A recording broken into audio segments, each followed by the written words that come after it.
Hi everyone, my name is Operator Starsky and today we have a 150th day of a 3-day Russian blitzkrieg in Ukraine, or should we call it blitzkrieg. I think it's a good idea to make some kind of a summary. So, since 2014, almost 10% of Ukrainian territory were occupied by hybrid Russian army, which includes Crimean Peninsula and partially the Donbass region. As of June 2022, according to President Zelensky, almost 20% of Ukrainian territory were occupied. According to OHCHR, as of 4th of July 2022, almost 5,000 civilians were killed and more than 6,000 civilians were wounded due to Russian invasion in Ukraine. But the United Nations estimate that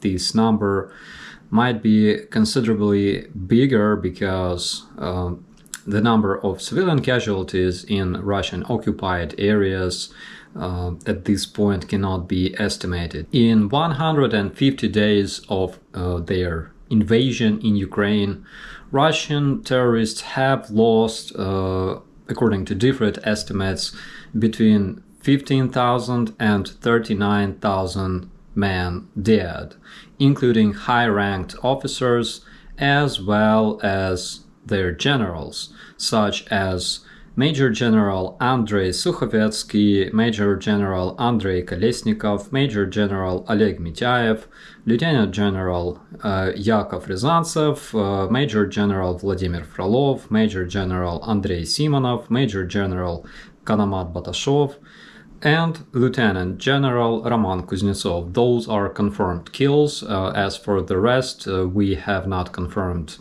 their elimination yet, but their number of course could be much bigger than that. So as a result of this invasion into a foreign country, Russia became known as a country with the biggest number of international sanctions placed on it in the world. And in case you're wondering whom to blame for fuel prices and international food crisis, you can start with this person known as Vladimir the D-head Putin. Also, you can pass your most sincere greetings to people who still support Russian dictator, such as majority of his brainwashed citizens and a bunch of couch ninjas around the globe. So let's take a closer look at military achievements of Russian invaders in Ukraine. As it was mentioned above, Ukraine was already 10% occupied by hybrid Russian terrorist army.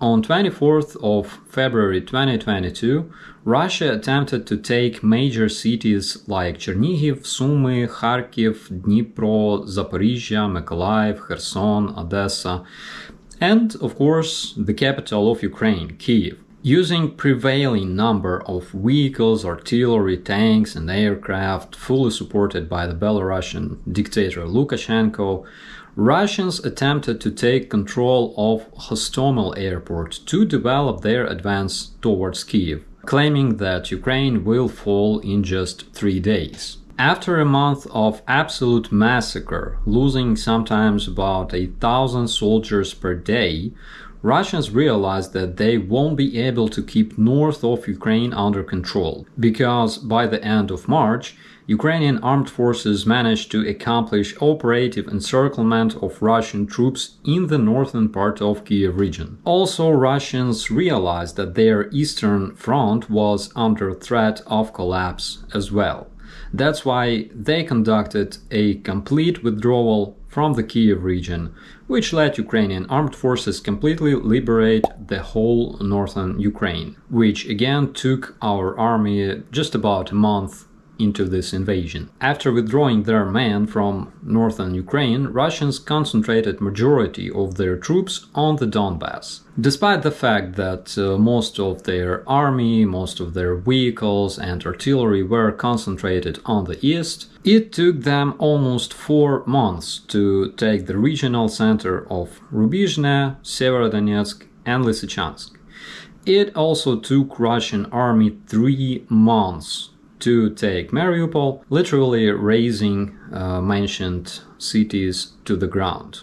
On the south, using their prevailing troops that were stationed in Crimea, Russians attempted to develop a rapid advance towards Kherson, and they successfully occupied this region. Occupation of Kherson was crucial for Russians to be able to supply their Crimean troops with water and make a land corridor from Crimea to Donbass. But at this point they obviously have to choose between Donbass and Kherson because their troops in those regions are completely exhausted. Still, Russians possess considerable firepower, a lot of artillery. However, it took only 10 HIMARS systems for Ukrainians to completely destroy more than 20 of Russian ammunition depots deeply in their controlled territory, and a lot of their command headquarters, as well as strategical objects, freezing the advance of the Russian troops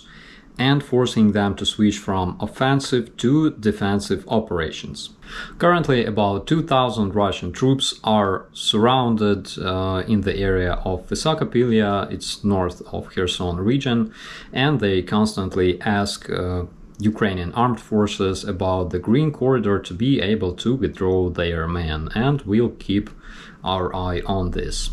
Among military achievements of Russian army in Ukraine is numerous cases of war crimes, such as deportation of civilian population to more than 60 filtration camps located deeply in the Russian territory. Also among their achievements are numerous documented cases of atrocities committed in Ukraine, and those are being currently investigated by different international organizations like the United Nations, like International Criminal Court. And let's not forget about numerous cases of looting and robbery, stealing toilets and laundry machines and all that stuff, as well as stealing Ukrainian grain, which was supposed to be exported to other countries. Yesterday, Russia has signed an official agreement with the United Nations,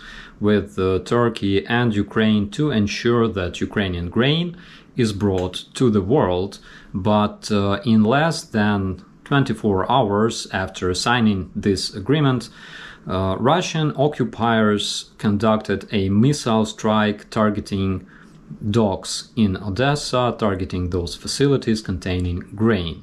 And this, in my opinion, is a good signal for the rest of the world that there's absolutely no sense in signing agreements with statewide terrorist organizations like Putin's Russia.